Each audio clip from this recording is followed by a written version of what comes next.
नमस्कार, आप देख रहे हैं सुरागीलाल न्यूज चैनल का उत्तराखंड बुलेटिन और मैं हूं आपके साथ उनजिला फातिमा। आइए नजर डालते हैं आज की प्रमुख खबरों पर। बाजपुर में अज्ञात कारणों से 3 घरों में लगी आग। पूजा घर में रखी पैसों की गुल्लक से 40 से 50 हजार रुपए हुए चोरी। घटना सीसीटीवी कैमरे में कैद। पीसीएस अधिकारी नरेश दुर्गपाल के शीघ्र स्वास्थ्य लाभ की कामना करते हुए किया गया हवन यज्ञ। विकलांग युवक पर हमला करने वाले 5 आरोपियों को पुलिस ने किया गिरफ्तार। संदिग्ध परिस्थितियों में हुई विवाहिता की मौत। रामनगर में दहेज को लेकर दूल्हे ने कैंसिल की बारात, पुलिस ने जाँच की शुरू। त्रिपुरा के गवर्नर एन इंद्रसेन रेड्डी पहुंचे कॉर्बेट पार्क। रामनगर के कोसी बैराज क्षेत्र में हाईटेक पार्क को लेकर पालिका ने शुरू किया सर्वे। रामनगर क्षेत्र में घर में चोरी कर रहे एक चोर को लोगों ने रंगे हाथों पकड़कर किया पुलिस के हवाले। सल्ट पुलिस ने सर्जिकल स्ट्राइक कर बुलेट और कार सवार तस्करों से भारी मात्रा में गांजा किया बरामद। एक बार फिर जुबानी जंग में भिड़े 2 पार्टियों के नेता। बढ़ती वनाग्नि की घटनाओं के चलते मंडराने लगा वन्य जीवों पर खतरा। सूखे से हुई आलू की फसल तबाह, किसानों ने जिले को सूखाग्रस्त घोषित करने की उठाई मांग। कैलाश गहतोड़ी के निधन पर भाजपा कार्यकर्ताओं ने शोक सभा आयोजित कर दी श्रद्धांजलि। अब वक्त हो चला है खबरों को विस्तार से जानने का। बाजपुर में देर रात्रि ग्राम रतनपुरा में 3 घरों में आग लग गई। इस दौरान आग लगने से सब कुछ जलकर राख हो गया। आपको बता दें कि देर रात्रि शनिवार को ग्राम रतनपुरा में जब लोग अपने घरों में खाना बना रहे थे तो वहीं अचानक से अज्ञात कारणों के चलते ग्राम रतनपुरा निवासी रविंद्र, इंद्रजीत, अमरजीत के घर में आग लग गई। वह घरेलू सामान जलकर राख हो गया। वहीं उनके घर में रखी हुई नकदी भी जल गई। पीड़ितों का कहना है कि करीब 3 लाख रुपए का नुकसान तीनों घरों में हुआ है। संवाददाता कुश श्रीवास्तव की रिपोर्ट। बाजपुर में अमर मैरिज पैलेस के पूजा घर में रखी पैसों की गुल्लक जिसमें लगभग 40 से 50 हजार रुपए रखे हुए थे, अज्ञात व्यक्तियों ने चोरी कर ली। चोरी की घटना सीसीटीवी कैमरे में कैद हो गई। पीडब्ल्यूडी कॉलोनी निवासी विजय खन्ना पुत्र अमरनाथ खन्ना ने शनिवार को पुलिस को तहरीर देकर पुलिस से जल्द कार्रवाई कर चोर को पकड़ने की मांग की है। संवाददाता कुश श्रीवास्तव की रिपोर्ट। दिल्ली के निकट गुड़गांव के बड़े अस्पताल में भर्ती नगर निगम के आयुक्त पीसीएस अधिकारी नरेश दुर्गपाल के शीघ्र स्वास्थ्य लाभ की कामना करते हुए 100 से अधिक नागरिकों ने पूर्व विधायक राजकुमार ठुकराल व मुख्य यजमान संजय ठुकराल के नेतृत्व में स्थानीय आर्य समाज मंदिर में हवन यज्ञ किया और नरेश दुर्गपाल के शीघ्र स्वास्थ्य व दीर्घायु होने की कामना की। संवाददाता दुर्गेश तिवारी की रिपोर्ट। चाहे तो एक साथ होनी चाहिए, सब लोग एक साथ बैठना ही नहीं चाहते। पापा, try this. लो, सब लपक लिए।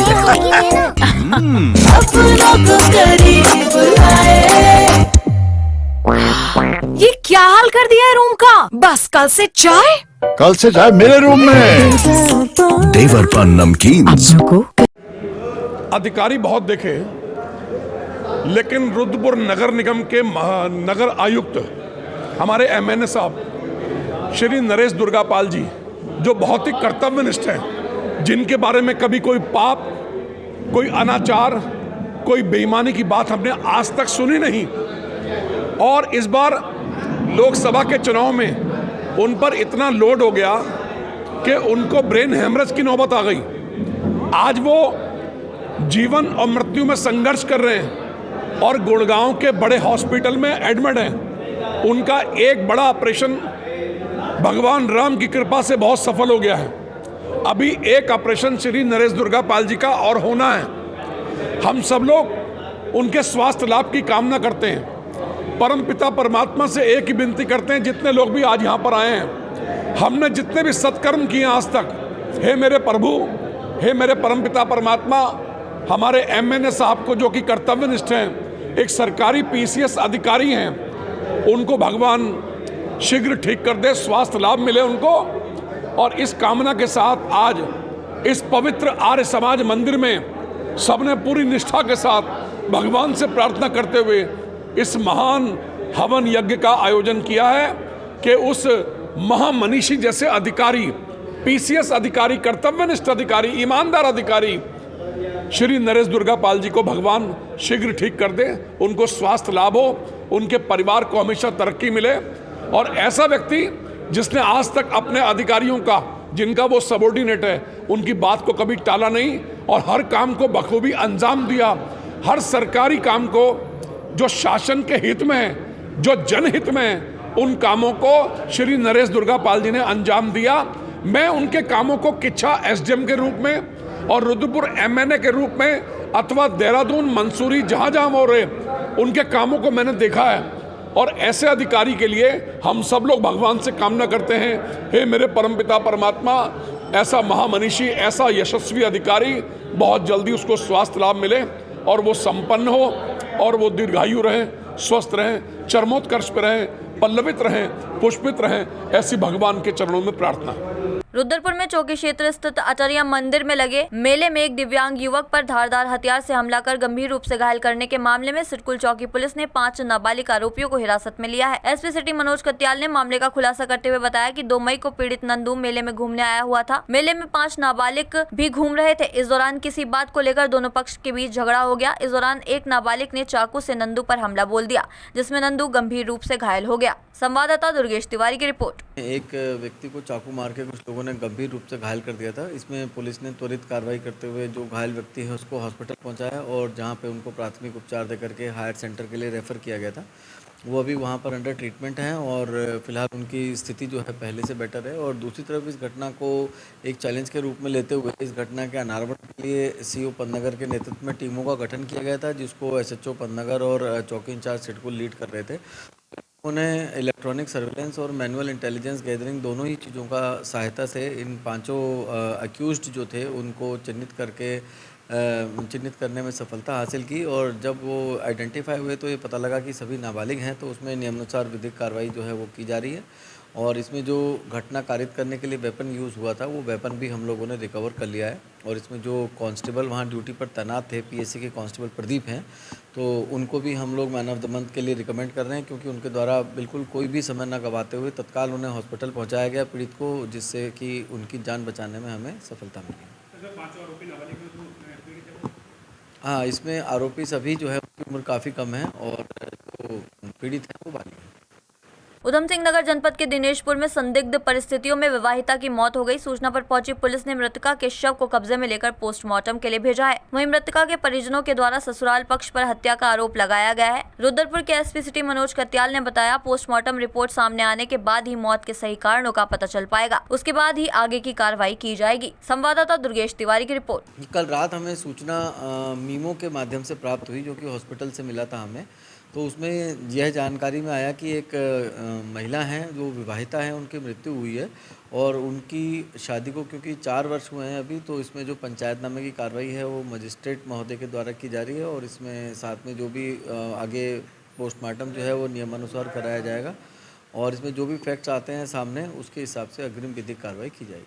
रामनगर क्षेत्र में एक ऐसा सनसनीखेज मामला सामने आया है, जहां आज एक दुल्हन की बारात आनी थी, लेकिन बताया जाता है कि दूल्हे और उसके परिवारजनों ने दहेज में अचानक कार की मांग कर डाली। मांग पूरी न होने पर बारात दुल्हन की दहलीज पर न पहुंचने के बाद दुल्हन पक्ष में हड़कंप मच गया। मामले में दुल्हन के पिता ने कोतवाली पुलिस को तहरीर सौंपकर कार्रवाई करने की मांग की है। वहीं पुलिस ने मामले की जाँच शुरू कर दी है। संवाददाता राजीव अग्रवाल की रिपोर्ट। विजयनगर से, काशीपुर विजयनगर से आज आनी थी बारात। आज आनी थी। क्या बात थी? बात ये हुई थी कि हम 2 बजे बारात लेकर आ जाएंगे। तो उसके बाद फ़ोन दिए, 2 बजे बारात लेकर आए नहीं, शाम तक भी नहीं आए।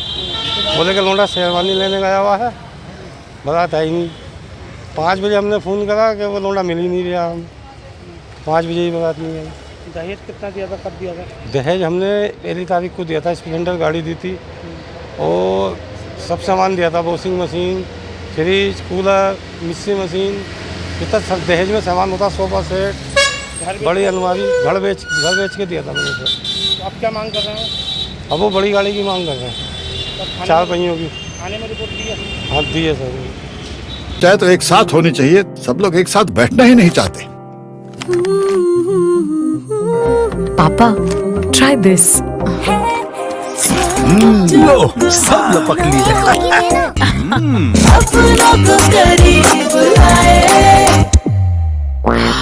ये क्या हाल कर दिया है रूम का? बस कल से चाय मेरे रूम में। देवर पान नमकीन।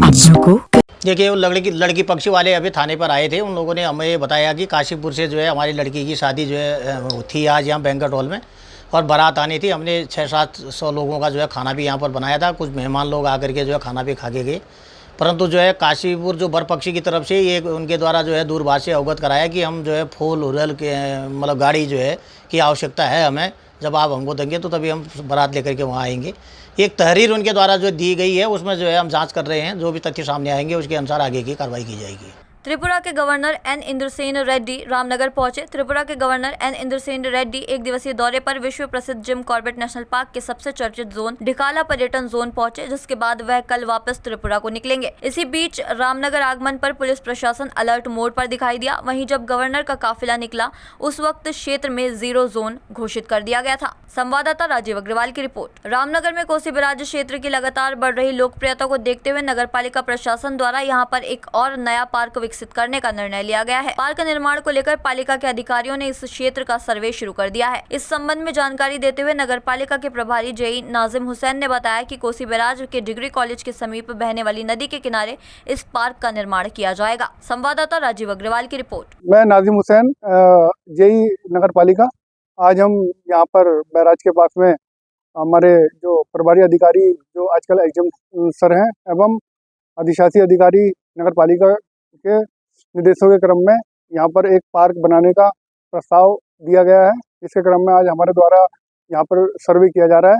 उसके बाद में बाकी जो भी प्लानिंग होगी उसके बाद में यहाँ पर एक पार्क का निर्माण किया जाएगा। कोसी बैराज क्षेत्र में यहाँ जो डिग्री कॉलेज से थोड़ा नीचे गुप्ता जी की दुकान के सामने में इसका निर्माण किया जाना प्रस्तावित है, जिसके रिगार्डिंग आज हम यहाँ पर सर्वे का कार्य कर रहे हैं। धन्यवाद। रामनगर क्षेत्र के एक ग्रामीण इलाके में दिन दहाड़े घर के अंदर घुसकर चोरी कर रहे एक चोर को घर में रह रहे लोगों द्वारा मौके पर ही पकड़कर पुलिस के हवाले किया गया। घटना के संबंध में जानकारी देते हुए कोतवाल अरुण कुमार सैनी ने बताया कि उक्त चोर के खिलाफ मुकदमा दर्ज कर अग्रिम कार्रवाई की जा रही है। संवाददाता राजीव अग्रवाल की रिपोर्ट। देखिए, चोर पानी में एक चोर द्वारा घर में घुसकर सिलेंडर व मोबाइल व अन्य सामान चोरी कर लिया था, जिसने इसको गृहस्वामी और पब्लिक की मदद से पकड़ लिया गया था। मौके पर पुलिस पहुंची। पुलिस द्वारा माल व मुलजिम को जो है बरामदा माल को कब्जे में लेकर अभी को गिरफ्तार कर माननीय न्यायालय पेश किया जाता है। सल्ट पुलिस ने एसओजी अल्मोड़ा की सूचना पर 2 अलग-अलग मामलों में बुलेट और कार सवार कुल 3 तस्करों के कब्जे से 18.5 लाख से अधिक कीमत का कुल 74.315 किलोग्राम गांजा बरामद कर अभियुक्त को गिरफ्तार किया है। वहीं उन अभियुक्तों के विरुद्ध एनडीपीएस एक्ट में मुकदमा दर्ज कर न्यायालय के समक्ष पेश किया जा रहा है। देखिए, ये नशे के विरुद्ध जो हमारा अभियान है वो लगातार जारी है। आज सल्ट थाना क्षेत्र के अंतर्गत सल्ट और एसओजी की टीम ने मिलकर 3 अभियुक्तों के कब्जे से लगभग 73-74 केजी के आसपास गांजा पकड़ा है, जिसकी कीमत लगभग 18 लाख से भी अधिक मूल्य का है। चूँकि ये काफ़ी अच्छी रिकवरी है, तो इसमें मेरे द्वारा इसमें कैश रिवार्ड की भी घोषणा की जा रही है। पूछताछ में अभियुक्तों को उन्होंने बताया कि ये जो पौड़ी और अल्मोड़ा के बॉर्डर है वहीं से कहीं से ये गांजा लेके आ रहे थे, प्लेन में मुरादाबाद या रामनगर और नीचे की तरफ ही लेके जा रहे थे। और पूछताछ ये बताया कि पहले भी इस तरह का कृत्य कर चुके हैं। फिलहाल इनके क्रिमिनल रिकॉर्ड को खंगाला जा रहा है और उसके बाद आगे अग्रिम कार्रवाई भी की जाएगी। कांग्रेस की पारंपरिक सीटों को लेकर सस्पेंस खत्म हो गया है। राहुल गांधी ने अमेठी को छोड़कर रायबरेली से चुनाव लड़ने का फैसला लिया है। रायबरेली में नामांकन करते समय राहुल गांधी ने भावुक होकर कहा कि मेरी मां ने भरोसे के साथ परिवार की कर्मभूमि सौंपी है। अमेठी और रायबरेली दोनों मेरा परिवार है, जिसको लेकर प्रधानमंत्री नरेंद्र मोदी ने वर्धमान दुर्गापुर में एक विशाल रैली के दौरान अपने संबोधन में राहुल गांधी पर तंज कसते हुए कहा कि डरो मत, खाने वालों भागो मत। प्रधानमंत्री ने राहुल गांधी का नाम लिए बगैर ही कहा कि हमने पहले ही बता दिया था कि शहजादे वायनाड में हारने वाले हैं। हार के डर से ही वह तीसरा विकल्प चुनने वाले हैं। प्रधानमंत्री की टिप्पणी पर कांग्रेस प्रदेश उपाध्यक्ष धीरेन्द्र प्रताप ने कहा कि प्रधानमंत्री देश के सर्वोच्च पद पर आसीन हैं, उन्हें इस तरीके की बात नहीं करनी चाहिए। संवाददाता सुनील राज की रिपोर्ट। देखिए, जो प्रधानमंत्री जी का मैं समझता हूँ जितने महत्वपूर्ण पद पर और देश के सर्वोच्च पद पर बैठकर वो बहुत छोटी सी बातें करते हैं, वो कोई अच्छी बात नहीं है। और राहुल गांधी जी के बारे में बात करने से पहले उन्हें सोचना चाहिए कि उनका इस देश की देश की आज़ादी, देश का नवनिर्माण और देश के सवालों को लेकर उनकी कई पीढ़ियों की शहादत है, इसका उन्हें सम्मान करना चाहिए। बहुत छोटी बात प्रधानमंत्री जी ने की है, जिसकी हम उनके मुँह से आशा नहीं करते हैं। लेकिन अब भाजपा की एक बड़ी पार्टी हो गई है कि कांग्रेस के नेताओं का मान मर्दन करना है तो कोई हल्की बातें करें। मैं समझता हूँ प्रधानमंत्री का जो बयान है बड़ा ही निंदनीय है। इस देश में आज़ादी है कि कोई भी व्यक्ति कहीं से भी संसद का चुनाव लड़ सकता है। और राहुल जी और उनके परिवार और कांग्रेस पार्टी के प्रवक्ताओं ने भी जो कहा है वो स्पष्ट कहा है कि स्वर्गीय श्रीमती इंदिरा गांधी, फिर ये श्रीमती सोनिया गांधी कि सब लोग उस क्षेत्र का प्रतिनिधित्व करते हैं और उन्होंने उनके परिवार की जो एक परंपरा रही सीट से लड़ने की, उस परंपरा को आगे बढ़ाया। तो इस पर यह कहना कि वो वायनाड में हार जाएंगे, मैं कहना चाहता हूँ कि अगर प्रधानमंत्री में हिम्मत है तो उनको वहाँ हरा के दिखाएं। मैं तो समझता हूँ कम से कम 5-6 लाख वोटों से वो वायनाड से जीत रहे हैं। और जहाँ तक रायबरेली का भी सवाल है, राहुल गांधी लाखों वोटों से वहाँ से। प्रदेश में बीते कई दिनों से वनाग्नि की घटनाएं सामने आ रही हैं। सैकड़ों हेक्टेयर जंगल जलकर खाक हो चुके हैं, जिसमें कई लोगों की मौत भी हो चुकी है। लेकिन अब तक वनाग्नि की घटनाओं पर पूर्णतः अंकुश नहीं लग पाया है। कुमाऊं से लेकर गढ़वाल तक जंगलों की आग आए दिन रफ्तार पकड़ रही है। हालांकि शासन प्रशासन लगातार आग बुझाने का प्रयास कर रहा है, लेकिन सभी तरीके नाकामयाब साबित हो रहे हैं। संवाददाता सुनील राज की रिपोर्ट। जो अभी वनाग्नि की घटनाएं प्रदेश में घटित हो रही है, उसमें वन जीवों की क्षति का कोई अभी तक मामला मेरे संज्ञान में भी नहीं लाया गया किसी भी प्रभाग के स्तर से। लेकिन ये एक व्यवहारिक पक्ष है कि जब जंगल की आग लगती है और हमारे यहाँ जो आग लगती है वो ग्राउंड फायर है, तो विशेष रूप से इसमें जो है इसकी आँच जब नीचे फैलती है तो वो पशु पक्षी जो मुख्य रूप से जो ज़मीन पे बसते हैं, जैसे कि हिरन या अन्य जानवर अगर कोई क्षेत्र प्रभावित होता है वो तो आसानी से उस क्षेत्र से दूसरे क्षेत्र में जा सकते हैं। लेकिन कई छोटे इस तरह के पशु पक्षी हैं, पक्षी की प्रजातियां हैं जो ज़मीन पर अंडे देती हैं और वहाँ पे कुछ कछुए हैं या इस तरह के सांप है, इस तरह के जो जानवर हैं उनकी अवश्य उनकी क्षति की संभावना रहती है। इस बार विशेष ये देखा गया है कि हमारे जो मैदानी क्षेत्र में जो हमारे सामुद्रिक क्षेत्र है उसमें हमने विशेष रूप से प्रयास किया है कि जल की उपलब्धता उस क्षेत्र में अच्छी बनी रहे, जो वाटर होल्स हैं उनमें नियमित पानी रहे और उसके कारण उसके आसपास का क्षेत्र भी जो है उसका भी माइक्रो क्लाइमेट सुधरता है और उन क्षेत्रों में हरियाली रहती है, नमी रहती है, जिसके कारण उन क्षेत्रों में आग की बहुत सारी घटनाएँ जो है रोकी जा सकती हैं। और अभी तक इस मामले में नीचे के इलाकों में अग्नि की घटनाएं बहुत सीमित संख्या में हुई हैं।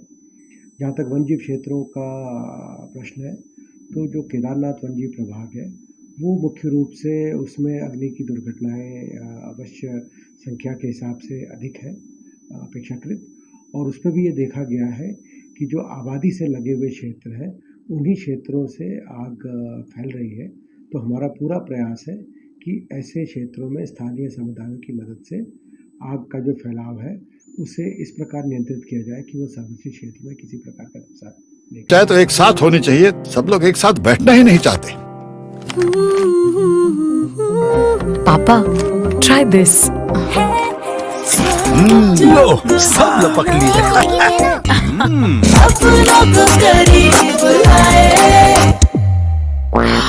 ये क्या हाल कर दिया है रूम का? बस कल से चाय मेरे रूम में। देवर पान नमकीन। चंपावत जिले में लंबे समय से बारिश न होने के चलते सूखे की स्थिति बन रही है। पर्वतीय क्षेत्र में किसानों की फसल खराब हो रही है। शनिवार को चंपावत के जिला किसान संगठन जिला अध्यक्ष नवीन करायत, कोषाध्यक्ष मोहन चंद पांडे तथा राजकिशोर शाह ने जिले को सूखाग्रस्त घोषित करने की मांग सरकार से की है। किसान नेताओं ने कहा कि जिले के पर्वतीय क्षेत्र के किसानों ने ऋण लेकर लाखों रुपए की लागत का आलू लगाया था, लेकिन सूखे की चपेट में आने से आलू की फसल पूरी तरह से तबाह हो गई है। संवाददाता लक्ष्मण बिष्ट की रिपोर्ट। सीमांत हो या कहीं पर भी हो, पूरे जिले में इस समय जो है किसान तो सूखे से पूरी तरह त्रस्त है। जैसा कि अभी साथियों ने बताया, सभी किसानों ने जो है कृषि ऋण लेकर अपनी फसल लगाई थी, जो फसल जो है पूरी तरह से सूख गई है। सीमांत जिले में हो, चाहे वो गेहूं हो और भी चाहे कोई अन्य जो भी फसलें हैं वो सारी की सारी सूख चुकी हैं। हम सरकार से और प्रशासन से यही अनुरोध करना चाहते हैं कि इस जिले को सूखाग्रस्त घोषित किया जाए और किसानों का जो कृषि ऋण है वो माफ़ किया जाए, और क्योंकि 100% जो फसल है वो पूरी बर्बाद हो चुकी है। ये हमारी मांग रहेगी और जनप्रतिनिधि से कई बार जनप्रतिनिधि को इस मामले को उठाना चाहिए था, लेकिन वो पूरी तरह से मौन है। तो यही हम अनुरोध करेंगे कि इसको सूखाग्रस्त घोषित किया जाए और किसान ने जो ऋण लिया है उसको माफ़ किया जाए। किसानों ने जो है इस बार लगता है मुझे चंपावत जिले में बहुत बड़े स्तर पर आलू की पैदावार कर रखी थी, मगर मौसम ने जो है किसानों का साथ नहीं दिया। कारण क्या रहा? बारिश नहीं होने की वजह से सारी फसल किसानों की आलू की चौपट हो चुकी है। जो किसान कर्ज में डूबे थे पहले से ही, वो और ज़्यादा कर्ज में डूब चुके हैं। मैं कई बार हमने अपने संगठन के माध्यम से जनप्रतिनिधियों को अवगत कराया कि सरकार से कुछ राहत किसानों को दी जाए, तो हमारे जो जनप्रतिनिधि हैं जो हमसे वोट मांगने के लिए हमारे घर घर पहुंचते हैं, उनने हमारी एक नहीं सुनी। यहाँ तक कि हमारा किसानों का शिष्टमंडल एक देहरादून मुख्यमंत्री से मिलने के लिए भी गया था, मगर वहाँ इन छुटभैया नेताओं ने हमें उनसे मिलने नहीं दिया। बड़ा दुख का ये विषय रहा है हमारे साथ जनप्रतिनिधियों का। साथ में मैं अपने विधायक से भी एक बात कहना चाहूँगा कि सर, आप वोट मांगने के लिए हमारे पास आए थे, घर घर जाकर किसानों से आपने वोट मांगा है। मैं तुम्हारा बेटा हूँ, मुझे वोट दो, एक बार मुझे भी देखो, मैं आपका साथ दूंगा। मगर किसान देखता रह गया रास्ता विधायक का कहीं पता ही नहीं है। इनको चाहिए था कि इस समय किसानों के साथ खड़े होकर लंपी वायरस के संबंध में बोलना चाहिए था, सूखा पड़िया उस समय बोलना चाहिए था। शर्म की बात है हमारे जनप्रतिनिधियों को, आगे वोट कैसे मांगेंगे। तो इस तरह सर पूरा नुकसान हो गया, 100% नुकसान हो गया है। मटर खत्म है, आलू खत्म है, जो गेहूं जो भी हमारी नकदी फसल इस समय जो बाजार में किसान बेचता है वो सारा चौपट हो गया है। आने वाला कल 2-3 महीने भी हमारे लिए बहुत भारी पड़ने वाले हैं, जिसमें किसान कर्ज में डूबा है और ज़्यादा दबेगा किसान कर्ज से। उत्तराखंड वन विकास निगम अध्यक्ष एवं पूर्व विधायक कैलाश गहतोड़ी के आकस्मिक निधन पर शनिवार को भाजपा नगर मंडल अध्यक्ष सचिन जोशी के नेतृत्व में लोहाघाट में भाजपा कार्यकर्ताओं ने 2 मिनट का मौन रखकर श्रद्धांजलि अर्पित करते हुए उनके चित्र पर पुष्पांजलि अर्पित की। संवाददाता लक्ष्मण बिष्ट की रिपोर्ट। जिन्होंने कार्य किए हैं, आज वह स्मृति के रूप में आज हमारे जनमानस के स्मृति में हमेशा के लिए अच्छी स्मृति बनकर रहेंगे। और आज हमारे लोहाघाट के समस्त कार्यकर्ताओं ने श्रद्धांजलि अर्पित की है और 2 मिनट का शोक यहाँ पर किया है। उत्तराखंड के साथ साथ जनपद चंपावत को जो सौगात माननीय कैबिनेट मंत्री श्रीमान कैलाश गहतोड़ी जी ने दी है, वह इस क्षेत्र के लिए अमूल्य है। इस क्षेत्र के लोग इस जो उन्होंने त्याग किया है, इस त्याग को कभी भूल नहीं पाएंगे। और हम सब कार्यकर्ता उनकी सोच को आगे बढ़ाने के लिए तन मन धन से कार्य करते हुए। आज के लिए बस इतना ही। ऐसी अन्य खबरों के लिए जुड़े रहिए सुरागीलाल न्यूज़ चैनल के साथ। धन्यवाद।